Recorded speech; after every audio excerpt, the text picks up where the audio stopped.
Hi every one, welcome to Sumi's healthy kitchen. வாங்க இன்னைக்கு ஈஸியாக பண்ணக்கூடிய ஒரு தயிர் குழம்பு எப்படி பண்ணுறதுன்னு பார்க்கலாம். அதுக்கு கெட்டியான தயிர் ஒரு பவுலில் எடுத்து வச்சுருக்கேன். அப்புறம் தேவையான பொருட்கள் பார்த்துடலாம். அதுக்கு ஃபஸ்ட்டு கடுகு ஒரு அரை டீஸ்பூன் எடுத்து வச்சுருக்கிறேன். அப்புறம் ஜீரகம் எடுத்துக்கோங்க, அதுவும் ஒரு 1/4 டீஸ்பூன் எடுத்துக்கோங்க. அப்புறம் மஞ்சத்தூள் எடுத்துக்கோங்க,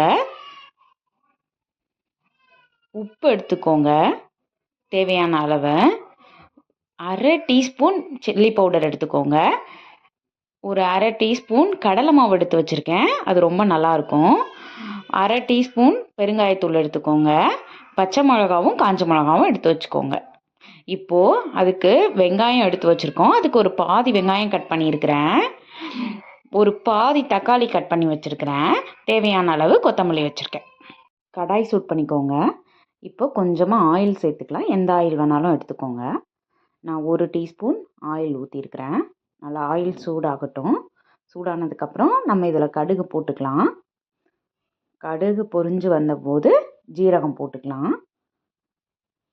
அப்புறம் நம்ம காஞ்ச மிளகா எடுத்து வச்சோம் இல்லையா, ஒரு பச்சை மிளகாவும் நான் ஒரு காஞ்ச மிளகாவும் எடுத்து வச்சுருக்கேன், அது போட்டுக்கிறேன். அப்புறம் வெங்காயம் போட்டுக்கலாம். வெங்காயம் கொஞ்சம் நல்லா வதங்கட்டும்.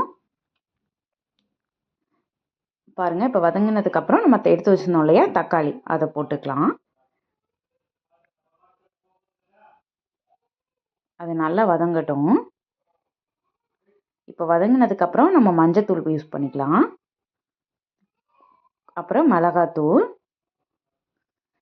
அப்புறம் தேவையான அளவு உப்பு எடுத்துக்கோங்க. நல்லா வதக்கிக்கோங்க.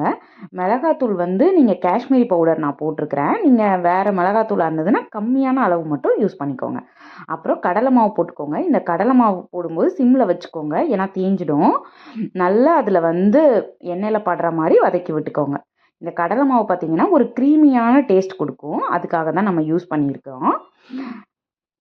பாருங்கள், இப்போ அது நல்லா அந்த எண்ணெயில் வதங்கட்டும். அப்புறம் பெருங்காயத்தூள் போட்டுக்கோங்க, தேவையான அளவு கொத்தமல்லியும் போட்டுக்கோங்க. நல்லா வதங்கிட்டோம். இது வதங்கினதுக்கப்புறம் நம்ம இந்த தயிரில் சேர்த்து கிளற போகிறோம். இப்போது அதை நம்ம வதங்கி வச்சுருந்தோம் இல்லையா, அதை நம்ம தயிரில் சேர்த்துக்கிறோம். தேவையான அளவு உங்களுக்கு உப்பு பத்தலைன்னா போட்டுக்கோங்க தயிருக்கு.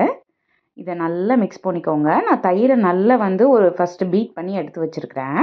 அதை நல்லா மிக்ஸ் பண்ணிட்டு நம்ம லாஸ்ட்டாக கொஞ்சம் கொத்தமல்லி போட்டுக்கலாம். போட்டு நல்லா கிளறி விட்டுக்கோங்க. இது பாருங்கள், இப்போது நல்ல க்ரீமியாக இருக்கும். இந்த கடலை மாவு ஒரு நல்ல திக்னஸ் கொடுக்கும் உங்களுக்கு மோர் குழம்புக்கு. இதை நீங்கள் சாப்பிட்டு பாருங்கள், ரொம்ப நல்லாயிருக்கும். இந்த கடலை மாவு போடுறப்ப ஸ்மெல்லும் சூப்பராக இருக்கும்.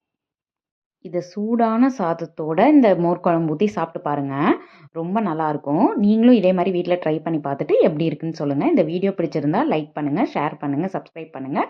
இன்னொரு வீடியோவில் பார்க்கலாம். பாய்.